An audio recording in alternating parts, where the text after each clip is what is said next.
네, 그 어느 때보다도 금리와 주가의 연관성이 높아지고 있습니다. 이 재정정책, 통화 정책 통틀어서 상당히 이슈가 큰데요. 미국에서부터 이제 들어오고 있습니다. 이와 연관된 풀이를 좀 들려드리도록 할까 합니다. 이베스트 투자증권 리서치 센터 우혜영 채권 애널리스트와 함께하겠습니다. 어서 오십시오. 네, 안녕하세요. 네. 자, 뉴욕 증시가 이 통화 완화를 통해서 금리를 인하했는데 주가가 오히려 반응이 안 좋았고, 어제는 또 슈퍼 부양책, 바주카포라는 표현을 은유적으로 쓰던데요. 반등을 했고, 들쭉날쭉입니다. 이렇게 들쭉날쭉하는 이유가 뭘까요? 우선 패드 연준이라고 하죠. 연준이 이런 완화적인 통화 정책을 편다고 해서 반드시 증시 부양으로 연결되기는 어렵습니다.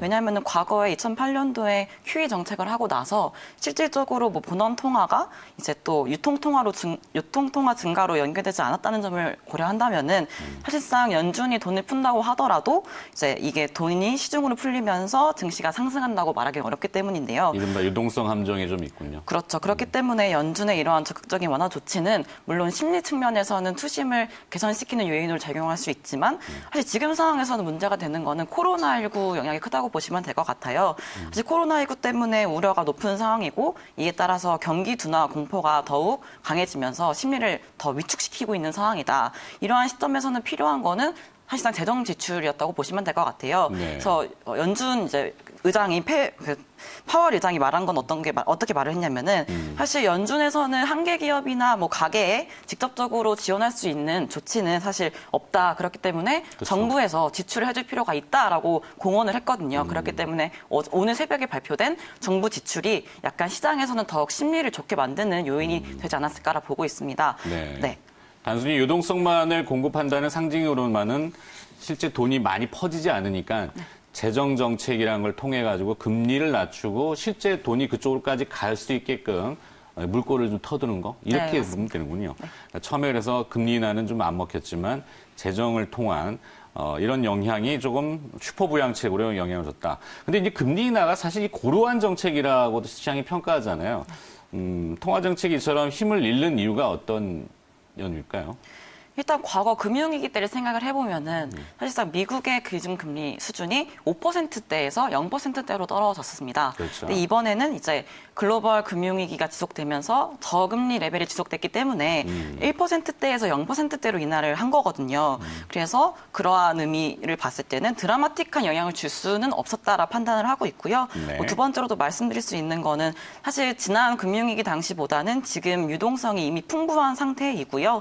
기준금리 금리를 인하하더라도 사실 이거를 하면서 기대되는 거는 대출을 확대하고 소비를 확대하고 생산이 확대되는 이러한 뭔가 파급 영향이 기대를 하고 기준금리 인하하는데 네. 사실상 이런 경로가 과거에 비해서 원활히 작동되지 않는 상태다라고 판단을 하고 있어서 사실상 기준금리 인하가 경기 부양을 하는데 정말 키포인트가 된다라 말을 하긴 지금 상황에서 어렵다고 보시면 될 것 같아요. 한계가 좀 있다. 그때하고 네. 상황이 좀 다르다. 네. 이제 바이러스 때문인데 이제 과거 사스나 메르스 또 아니면 신종플루 이런 쪽에 비교를 하다가 금융시장과 실물시장으로 넘어오다 보니까 2008년도 서프라임 사태랑 또 비교를 해요. 근데 그때하고 또 다르다라고도 하는데 어떤 차별점이 있을까요, 이건 또? 일단 시장 보셨겠지만 13%, 15% 막 떨어지고 올라가고 이랬잖아요. 네, 개별주처럼. 네, 그랬는데 사실 이러한 변동성이 큰 장세를 보다 보면은 지난 과거와 비교해서 그때를 다시 돌아가는 것이 아닌가라는 우려가 커지고 있습니다. 사실상 근데 아직까지는 금융위기라고 판단을 하고 있지는 않아요. 세 가지 이유로 말씀을 드릴 수 있을 것 같은데요. 네. 첫 번째로는 일단 과거에 비해서 은행들의 상황이 건전한 상황입니다.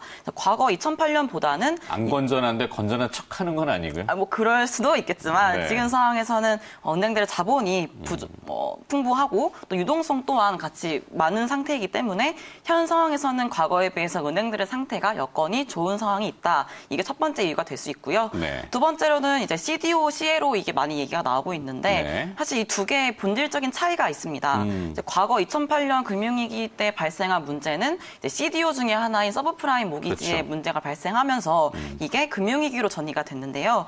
그렇기 때문에 일각에서는 뭐 CLO가 CDO처럼도 문제를 발생할 수 있지 않느냐라는 지적이 나오고 있는데, 네. 근데 CDO 같은 경우는 뭐 재구조화, 합성증권화 이렇게 기초 자산이 좀 복잡해요. 네. 반면 CLO 같은 경우는 현금이라든지 대출채권 이렇게 간단하게 구성이 되어 있어서 만약에 CLO의 문제가 발생하더라도 과거 CDO가 일으켰던 문제처럼은 더 발전되지 않을 거다라고 평가하는 게 지금 상황이기 때문에 네. 두 번째 이유가 될 수 있을 것 같고, 네. 또 마지막으로는 일단 지금 같은 위기는 코로나19가 때문에 나타난 건데 사실 이거는 금융위기보다는 실물경제의 위기다라 판단을 하고 있습니다. 뭐 글로벌 서플라이 체인 많이 들어보셨을 거예요. 그렇죠. 이게 혼란이 공급망에 생기면서 대해서. 공급 측 충격이 생기고 있고, 또 뭐 이동 제한을 시키면서 여행도 제한되고, 또 뭐 상점들도 문 닫고 이러한 상태가 나타나다 보니까 서비스업까지도 위축이 되고 있는 실물 경제 문제가 나타나고 있거든요. 네. 근데 만약에 문제가 발생한다면 이제 과거 은행의 문제보다는 이제 개별 기업들의 유동성이 부족한 부분들에서 문제가 발생하면서 이제 뭐 위험할 수 있겠지만 그게 금융위기까지 전파되거나 전개되기는 어려운 상황이다라 판단을 하고 있습니다. 그러네요. 그래서 결국에는 이 회사채는 아니면 기업엄 CP를 이제 은준히 어떤 기준이 있겠지만 매입을 해준다고 하니까 결국엔 은행 쪽으로 파급을 가는 것을 차단하고자 뭐 이렇게 하여튼 이게 뭐 확산되면 안 좋잖아요. 네, 그래서 맞습니다. 그런 내용들이 나온 것 같고, 과거의 금융위기하고는 본질적으로는 다르다. 그때 이제 부동산 가격이 막 폭락하고 그랬잖아요. 네, 맞습니다. 네. 지금 이제 바이러스만 잡으면 되는데 잘 안 잡히는 건 문제긴 하지만. 자, 그래요. 그럼 국내 증시는 조금 미국하고는 색다른 모습을 보여줄 때가 왕왕 있습니다. 뭐 미국의 주가가 3,000포인트, 뭐 요즘은 뭐 헛웃음도 많이 나오는데 좀 차별화되는 이유들이 좀 있을까요? 국내는? 물론 가치는 좀 무겁긴 하지만. 네. 일단 뭐 한마디로 간단하게 말씀드리자면은 사실 뭐 더 떨어질 여력이 있느냐 이걸 보시면 될 것 같습니다. 네. 지금 코스피 같은 경우는 1600대잖아요. 그렇죠. 그래서 투자자들이 생각하기에는 이때쯤이면 바닥이겠지라고 생각하는 심리가 존재하고 있어서 사실 더 떨어지거나 큰 폭으로 미국 증시처럼 떨어지기는 어려운 상황이라고 판단을 하고 있습니다. 삼성전자, SK하이닉스 빼고 나면은 뭐 1,100 아닐까? 1,100? 좀 그런 얘기도 그거 좀 있죠. 네. 많이 나오죠. 네. 아무튼 이제 더 떨어지지 않겠지라는 심리 때문에 이제 큰 폭 하락이 나타나지 않고 있다고 분석을 하고 있고요. 반면 미국 증시 같은 경우에는 과거 한국은 소위 박스피라고 얘기하는 시기임에도 불구하고 미국 증시는 계속 차근차근 올라오고 있었습니다. 그렇기 때문에 꾸준히 강세장을 가지고 오고 있었기 때문에 지금 상황에서 과연 바닥이 어딘지에 대한 문제가 나타나고 있어요. 그래서 한국보다는 더 떨어질 여력이 많은 상황이기 때문에 미국 지금 같은 약간 등락폭이 큰 상황이 나타나고 있다 보시면 될 것 같아요. 미국은 이미 위치 에너지가 좀 높아 있는 상태고 네. 우리는 그런데도 못 따라갔었기 때문에 뭐 네. 떨어져 봐야 제한이 있다. 네, 맞습니다. 심플하게 그렇게 보는군요. 그래서 좀 차별이 있을 수 있다. 네. 자, 그러면 이제 우리는 올라가야 돼요. 사실은 바이러스 잡고 올라가야 되는데 바이러스는 뭐 시간의 문제인 것 같고, 올라가기 위해서 이제 구동력을 지금 에너지를 충전해 놓잖아요. 금리를 인하시키고 오늘 또 이제 그 선물한 포지션에 대해서 한도 확대를 늘리고, 금리 인하는 좀 적절했다고 보세요? 폭하고? 일단 미국은 막 하루에 1% 깎아내리고 네. 막 난리던데. 그런 부분 좀 아쉬운 느낌이 좀 들긴 해요. 사실 16일 금통위 긴급 금통위 열었는데 이제 50bp 금리 인하도 중요했지만 네. 또 두 가지가 중요했습니다. 첫 번째로는 공개시장 운영 대상을 증권 대상을 매입 확대를 대상을. 했다는 거. 그래서 두 번째로는 기관물 다 하고. 네 맞습니다. 그리고 두 번째로는 금융중개 지원 대출 금리를 인하를 했어요. 사실상 이게 어떤 의미냐면은 코로나19 때문에 피해를 받은 산업이라든지 기업, 중소기업단에 이제 돈을 많이 풀어주겠다, 유동성을 공급해주겠다라는 거에 중점을 둔 결정이라고 판단을 하고 있습니다. 그렇기 때문에 사실 이런 정책을 지난 2월 금통위 때 선제적으로 대처를 했다면 지금 좀 덜 상황이 나쁘지 않지 않았을까라 판단을 하고 있고요. 그래서 좀 아쉬운 부분이 있는 거고, 또 두 번째 아쉬운 점은 사실 긴급 인하하고 했던 게 지난 2주 전이었잖아요. 그렇죠. 미국에서. 근데 또 2주 만에 나왔다는 거, 좀 늦지 않았나라는 판단해서 이번 금리 인하해서 뭐 다행이긴 하지만 그래도 좀 아쉬운 부분은 남아있다라 판단을 하고 있습니다. 네, 뭐 가계부채나 부동산 문제, 뭐 표면적으로는 그런 논리를 쓰잖아요. 그리고 또 이제 자본 유출에 대해서도 뭐 복잡한 계산식이 있는데 한국은행에서는 금리 하한선에 대한 언급은 좀 피한 것 같아요. 뭐 더 인하할 수 있는 여력이 좀 제한적일 수 있는데 우리가 일본처럼 0%나 마이너스 금리로 간다? 한 번도 가보진 않아요. 0%대 금리도 처음이잖아요. 네, 맞습니다. 금리 하한선, 금통위에 더 내릴 수 있는 가능성? 이건 어느 정도로 봅니까? 일단 4월, 닥친 4월 금통위에서는 사실 기준금리 인하는 어렵다고 판단을 하고 있습니다. 하지만 향후에는 가능하다고 보고 있는데요. 그 이유는 미국 연준이라든지 캐나다, 영국, 호주에서는 기준금리를 연이어 내리고 있잖아요. 네. 그렇기 때문에 향후 여타 국가들의 기준금리 인하 여력을 조금 확보해주고 있는 움직임을 보이고 있다고 생각을 하고 있고요.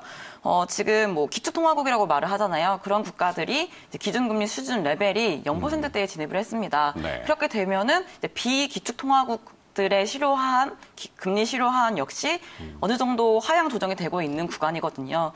기존에는 이제 한국은행의 실효하한을 0.75%, 1%라고 판단을 하고 있었는데 네. 이제 미국 연준에서 0%대까지 떨어뜨렸기 때문에 이 실효 금리 하한 수준도 조금 떨어졌을 거다라 판단을 하고 있습니다. 여기가 좀 생겼군요. 네, 그렇기 때문에 4월은 아니겠지만 향후 연내 추가 인하 가능성은 열려 있다라 판단을 하고 있습니다. 네. 추가 인하면 시장이 좀 더 오르나? 시간이 정해져 갖고 여기까지만 듣도록 할게요. 네. 다음에 또 한번 네. 출연해 주시기 바라겠습니다. 알겠습니다. 자, 금리와 주가 어찌됐건 좋다라는 의미로 해석을 좀 해도 되지 않을까 싶긴 한데요.